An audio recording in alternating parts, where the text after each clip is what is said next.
sur le Brexit. Les pêcheurs boulonnais ont rencontré ce matin le député européen François-Xavier Bellamy pour parler des répercussions de l'accord de sortie. 75% de leur pêche est faite dans les eaux britanniques.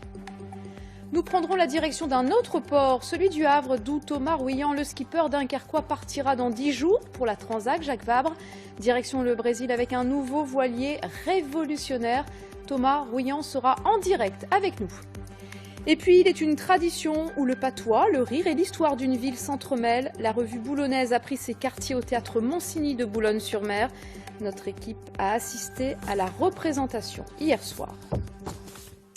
Mais d'abord, la grève inopinée des cheminots, moins suivie dans le Nord-Pas-de-Calais qu'ailleurs. Elle fait suite à l'accident de train dans les Ardennes, où 11 personnes ont été blessées après qu'un TER a percuté un convoi exceptionnel en l'absence de signal radio. Le trafic SNCF ce vendredi matin a donc été perturbé. Également par un accident de personnes à l'île Porte de Douai. Didier Piton et Sébastien Gurac ont interrogé un responsable syndical Sudrail. On l'écoute. Nous, en tant que conducteurs, on a déjà énormément de tâches. Entre la conduite du train, les sécurités à faire, mais les usagers ont besoin de pouvoir discuter avec des contrôleurs. Ils ont besoin d'avoir quelqu'un qui, au moment où il y a un incident, puisse les mettre en sécurité et s'occuper de leur sécurité. Donc oui, c'est primordial d'avoir un contrôleur dans les trains.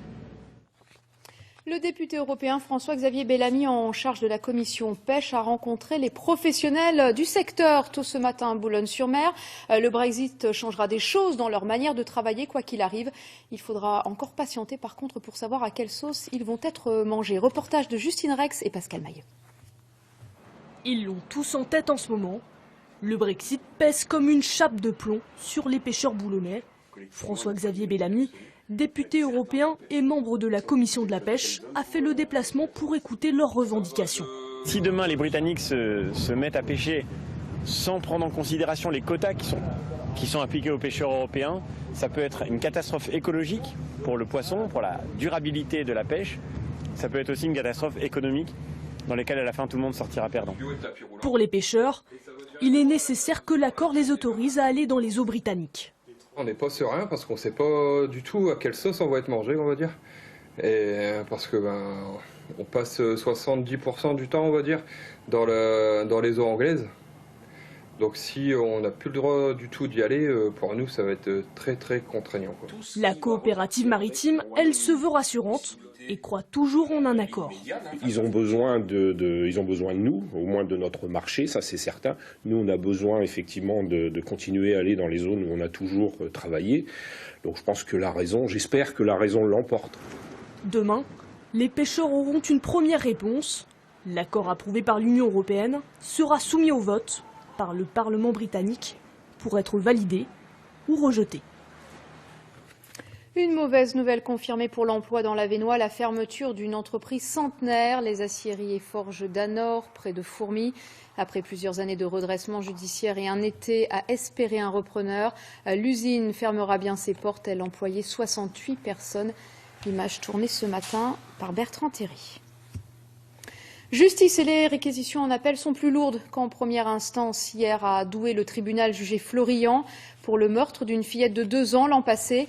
Placée par les services sociaux, la Cour a reconnu sa culpabilité. L'arrêt sera rendu le 26 novembre. Alix Guillot, Anaïs Sanquet. 12 ans de prison ferme à l'encontre de Florian. C'est ce qu'a requis l'avocat général tard dans la soirée hier.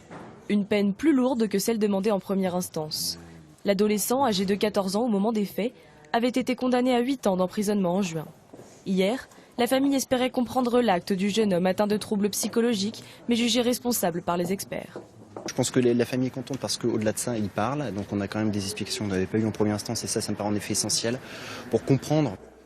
Le 21 mai 2018, Léa, 2 ans et demi, avait été retrouvée près d'un ruisseau à Mérilleux. Le corps dénudé, lacéré d'une vingtaine de coups de couteau. La famille de la petite Léa attend désormais le délibéré le 26 novembre. Elle pourra alors porter plainte contre les services sociaux. Car à plusieurs reprises, elle avait signalé un comportement inadapté, notamment d'ordre sexuel, de Florian, placé chez elle depuis 3 ans. Et un épisode de plus dans le feuilleton de la Panthère d'Armentières. On a appris que plus de 100 000 € en bons porteurs avaient été retrouvés dans l'appartement où était caché l'animal. Des armes et des voitures volées ont également été retrouvées. On parle désormais d'affaires de grand banditisme. Le sport à présent, et l'USDK n'a pas fait le poids face à Nîmes hier soir au stade des Flandres. Les Dunkerquois en noir se sont inclinés 16-25. Triste soirée, a commenté l'entraîneur des Nordistes, Patrick Casal, que vous venez de voir à l'image. Cette lourde défaite vient mettre un frein à la belle dynamique du collectif dunkerquois qui était jusque-là invaincu à domicile. Une défaite qui ne doit pas ravir notre invité de ce midi puisque c'est un Dunkerquois qui nous attend au port du Havre. Bonjour Thomas Ruyant, merci beaucoup de prendre quelques minutes alors que vous venez d'arriver au Havre qui ouvre le départ, village départ de cette Transat Jacques Vabre. Dans moins de 10 jours, vous allez prendre la direction du Brésil avec un nouvel équipier et surtout un nouveau bateau qu'on dit révolutionnaire, Thomas. Oui, c'est vrai, on est arrivé hier soir après un convoyage bien vanté. D'ailleurs, il y a encore beaucoup de vent ici au Havre. Et on est ravis parce qu'on arrive avec un bateau en bon état pour prendre le départ de cette Transat Jacques Vabre là, dans 10 jours. On a effectivement un bateau tout neuf qu'on a mis à l'eau il y a 2 mois et qui est révolutionnaire parce qu'il a des très grands foils et qui va très très vite. Voilà, donc j'espère qu'on va pouvoir tirer toute la quintessence du bateau pendant cette transat. C'est encore tôt parce que c'est un bateau très récent et qu'on n'a pas encore complètement le mode d'emploi et toutes les manettes pour le mener à 100%, mais on fera de notre mieux. Ça va être un test pour vous, c'est la première vraie course de ce voilier. Là, vous vous alignez en catégorie IMOCA. J'imagine que vous avez déjà en tête le Vendée Globe l'année prochaine avec ce bateau. Oui, le Vendée Globe, c'est le gros objectif de ce projet. La Transat Jacques Vabre, c'est une étape, et c'est une étape importante parce que c'est vraiment sa première grande sortie au large. Je serai accompagné pour ça d'Antoine Coche, qui était aussi dans l'équipe de conception et le design team du projet. Donc c'est une étape très importante pour prendre connaissance de notre bateau et apprendre tout simplement et s'habituer à ces nouvelles machines qui sont extrêmes et qui vont extrêmement vite. Votre participation au Vendée Globe, c'est encore un peu loin, mais ça commence à sentir bon parce qu'on sait qu'il faut boucler un budget, un gros budget. Alors aujourd'hui, j'ai la chance d'avoir un partenaire de qualité avec Advance, qui sont les leaders français de la cybersécurité et qui m'accompagnent depuis déjà plusieurs années maintenant, qui étaient déjà présents dans les groupes d'entreprises qui soutenaient mon précédent projet avec le Souffle du Nord. Donc il y a une partie du budget qui est bouclée maintenant et voilà, il y a encore de la place pour d'autres partenaires pour nous aider à aller au départ au Sable d'Olonne dans 1 an. Merci beaucoup Thomas d'avoir été en tout cas en direct avec nous. Cette Transat Jacques Vabre, elle sera évidemment à suivre sur les antennes de France Télévisions. Ça sera dimanche 27 octobre à 13h précisément sur France 3. Un mot de football, la trêve terminée. Valenciennes va tenter ce soir de se relancer sur la pelouse de Caen. Match à 20h. Lens de son côté jouera lundi soir. Notre région terme de tournage pour honorer le 50e anniversaire de la disparition du général de Gaulle. 4 épisodes sont tournés en ce moment sur la vie de l'ancien chef de l'État, à Colombey les 2 églises, mais aussi sur la côte à Ambleteuse ou encore à Dunkerque. Vous voyez quelques images ce matin. Dans le rôle du général Samuel Labarthe, le commissaire Laurence des Petits Meurtres. Et la série sera diffusée l'an prochain sur France Télévisions. C'est une grande histoire d'amour sur 30 ans entre Yvonne, qui est jouée par Constance Dolé, et le général, disons Charles plus exactement, entre Yvonne et Charles qui est joué évidemment par Samuel Labarthe. La scène qui se tourne, c'est un mélange à la fois un peu de l'exode et de l'embarquement. C'est quand la famille de Gaulle, sans nouvelles de leur père ou mari, décide de fuir la France. Ils doivent aller à Alger, ils ratent le bateau pour Alger, ils vont se retrouver en Angleterre et le lendemain matin dans le journal, le fils va lire que leur père vient de faire un appel à la radio pour appeler à la résistance. Une bonne dose de patois, du rire, des costumes, voilà en quelques mots décrite la revue qui revient tous les 2 ans à Boulogne-sur-Mer au théâtre Monsigny. C'est une institution et nous la découvrons dans notre rubrique du vendredi, notre cher patrimoine avec Laurent Navez et Joséphine Kepler. Les nuits d'automne, quand la pluie tombe, que le froid s'installe, Boulogne se rassemble dans un petit écrin chaleureux, le théâtre Monsigny. Ma soleil, c'est pas une bigoudette. À la porte, on oublie les tracas, le stress, place au rire, c'est le moment de la revue.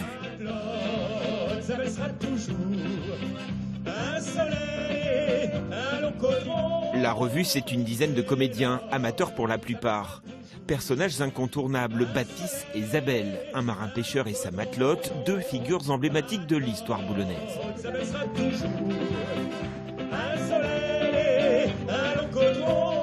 C'est une des choses les plus importantes au niveau de la ville de Boulogne qu'il ne faut surtout pas perdre et faire perdurer. C'est nos racines. La revue, c'est un petit peu dire sur scène ce que les gens pensent en eux, quoi. Hein, voilà, c'est ça. Alors forcément que ça les fait rire.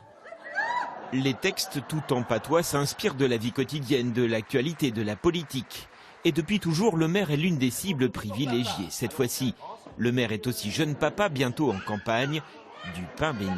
Ta père, il va être avec nous comme avec toi. Oui, oui, oui. Il va nous cajoler, nous ornoter, nous raconter des histoires pour essayer de nous endormir. C'est fait pour se moquer, pour railler, pour titiller. Ça n'est pas fait pour régler des comptes ou être méchant. Autrement, ça n'existerait plus. Et c'est l'un des secrets de cette longévité exceptionnelle. 120 ans que le spectacle existe, 90 revues déjà. Il y en avait une à Calais, il y en avait sur l'île, il y en avait un peu partout. On est pratiquement la dernière de France à cette dimension. Depuis Jgus et Jean Jarret qui en ont bâti la notoriété, le rendez-vous est inscrit dans le patrimoine local. Il y a quelque chose de plus finalement dans cette revue, c'est l'âme boulonnaise et que chacun a la fierté de porter un morceau du patrimoine vivant. Tout ça, c'est du muscle. Tout ça, c'est du muscle.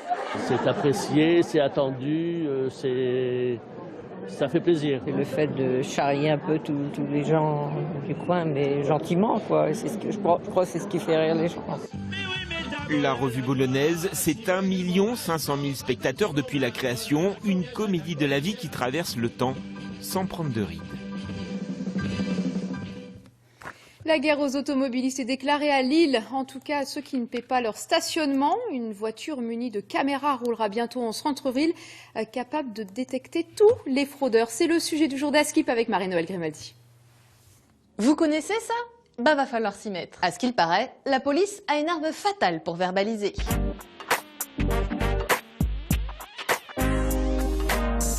À Lille, 4 automobilistes sur 5 ne payaient pas leur stationnement. Mais ça, c'était avant. Avant que n'arrive la voiture LAPI.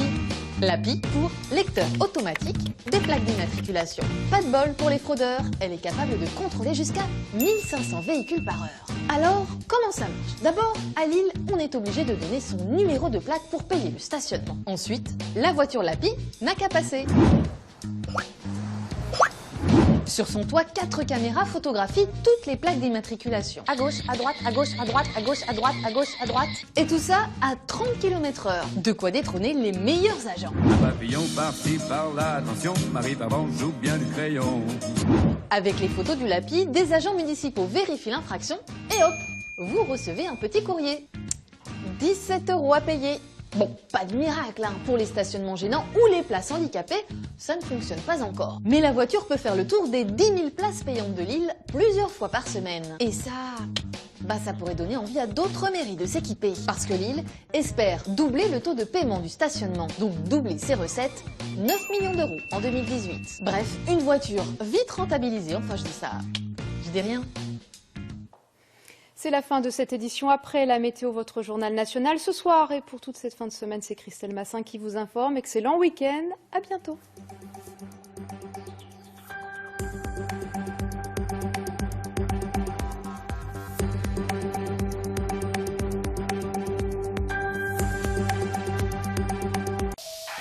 Dimanche,